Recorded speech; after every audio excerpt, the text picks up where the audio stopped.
Okay, I've seen Tron Ares. Sad to say, I've seen Tron Ares, so you don't have to, dear viewer. Yes, it's one of those movies. Here's my thoughts. This is a poor film. This is a poor film. The issue is that although there's a fair amount going on, the story is uninteresting and the characters feel vacuous, very much so. The film lacks the sense of atmosphere and intensity of Tron Legacy, and there's a lot of other problems. Firstly, and let this be the final time I have to say this, Bruce Boxleitner does not return to play Alan Bradley, Tron. So why even call this a Tron movie in the first place? The film is also lacking any real fun, I have to say. They also get rid of Garrett Hedlund's character of Sam Flynn, explaining in an opening montage that he stepped down as CEO of Encom for personal reasons. No further explanation is given. He's replaced with a strong, diverse female character, however, a girl boss named Eve, played by Greta Lee, who's completely uninteresting and one-dimensional. I had absolutely no interest in her backstory or her relationship with her dead sister. It doesn't generate a single tear at all. I mean, one way in which you know the writing in a film is bad is when the characters are sad about something, but you don't share their emotions at all. And you're supposed to. I mean, the writers want you to feel something. They want you to empathize with these characters, but you don't empathize with them. And she has this backstory with her sister who died, and she was very close to her sister, and she's distraught about this and everything, but you don't feel a thing. You know? Because the writers have failed to make you feel anything. Also, I have to say, Greta Lee's performance in the film is completely lifeless and dull. She's one of the worst protagonists in a film I've ever seen. She plays the role like she's disinterested and bored throughout the entire film. Like I say, there's lip service paid to Sam Flynn and Cora, a few newspaper clippings about them here and there, but not much more than that. There's also a lot of superfluous characters in the film. An unfunny comic relief guy who works alongside Eve. I forget his name. That's how much of an impact he made on me. A CTO of Encom named AJ, played by Hassan Minhaj. I don't know what he added to the film at all, really. I do think Gillian Anderson puts in a good performance as Elizabeth Dillinger because she's a very good actress, but she doesn't have anything to really do.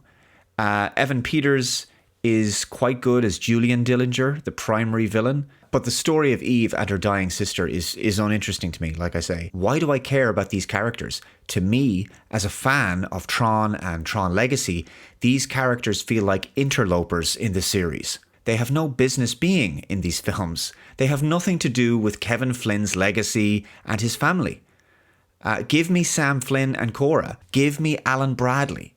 This is what we want to see. I mean, it's clear that pushing Sam out of the movie and basically replacing his role with a diverse female as the CEO of Encom and making it about her story, I mean, that's very consistent with Disney these days, isn't it? Much of the first half of the film is about Eve's quest to find the permanence code, which is the means by which programs can be made physically permanent in our reality, without falling apart, basically, because they can only exist for 29 minutes without the permanence code. Jared Leto does put in a good performance as Ares, but I would not have made him the primary character. He was supposed to be the villain of the story in the original plan for the film, and I think he would have made a really great villain. As a Legacy fan, everything about the execution of this film's story is disappointing. Yes, the action scenes are pretty good, visual effects are good, the Nine Inch Nails soundtrack is fantastic, but I feel like we're just watching a subpar story that happens to take place in the Tron universe. The dialogue in places is also just really undercooked and at times very cringe. To give you an example, Eve and Ares are riding in the car and she turns to him and says, "Being human is hard. The things that make life great are the same things that make it excruciating, like love, loss." And the delivery of that line is even worse. It's given like an acting amateur. The film is just lacking any real sense of heart, sentiment, or meaning. It's just a lifeless and flat story with lifeless and very flat characters. Many of them just walking archetypes and cliches you've seen in other films. Much of Eve's trajectory at the end of the film is she's just basically running from the character of Athena, who's brought a recognizer with her from the grid. As for Jeff Bridges' cameo in the film, it's short and massively disappointing. He's presented as some kind of program. It's not clear how much of him is the original Kevin Flynn. He asks Ares a bunch of questions. He says fascinating a few times. He doesn't say anything particularly profound or interesting. The meeting between Ares and Flynn takes place in a retro 80s version of the grid with the same design style as the original film, making it a nice throwback. But Flynn literally just gives him the permanence code and sends him on his way without ever saying anything important or meaningful or even interesting, and he never once mentions his son, Sam. It's really sad. Ares returns to the real world. He has a final battle with Athena. The film ends with him going off, traveling around the world on a motorbike. He hints at trying to one day meet Cora from Tron Legacy, and he rides off into the sunset. The film tries to shoehorn in some message about the impermanence of life, and the irony being that once a program has the permanence code in the real world, they can be killed, meaning they're not permanent anymore. But it's also hastily devised. It has no impact. It's not even profound or interesting, right? It's just fluff. The relationship between Ares and Eve is also unconvincing as a friendship, and it lacks any depth because it all happens too quickly. They develop this friendship in no time, right? And it doesn't feel earned or authentic.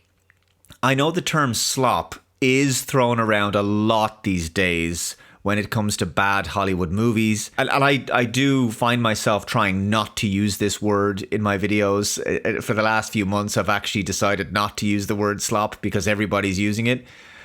But it is absolutely an apt description for Tron Ares. This is the kind of film you can watch with the sound off and you'll know exactly what's going on. You can take a 10-minute, maybe even a 20-minute bathroom break and miss nothing. This film is the Terminator Genesis of Tron films. Look, we need real justice for Sam Flynn, Kevin Flynn, Cora, and Alan Bradley. The only reason Jeff Bridges is even in this film is likely because the filmmakers realized they had to have at least one original character in the movie to basically placate fans, right? Which is the worst reason to have a character in a movie. Just don't even bother watching this movie. The more I think about it, the angrier it makes me. Just watch Tron Legacy instead, or watch Tron Uprising. Ares will likely bomb at the box office because, put simply, this is a bad movie. That's just it. As a result, we'll probably never get the Tron sequel we really wanted. Anyway, there you go. Tron Ares, pretty much the worst of our fears confirmed. It looks very likely that this is the end of line for the Tron saga. What a terrible note to leave it on. Let me know your thoughts in the comments below. If you haven't already, please subscribe to the channel. Thanks for watching. Take care. I'll see you next time. Bye-bye.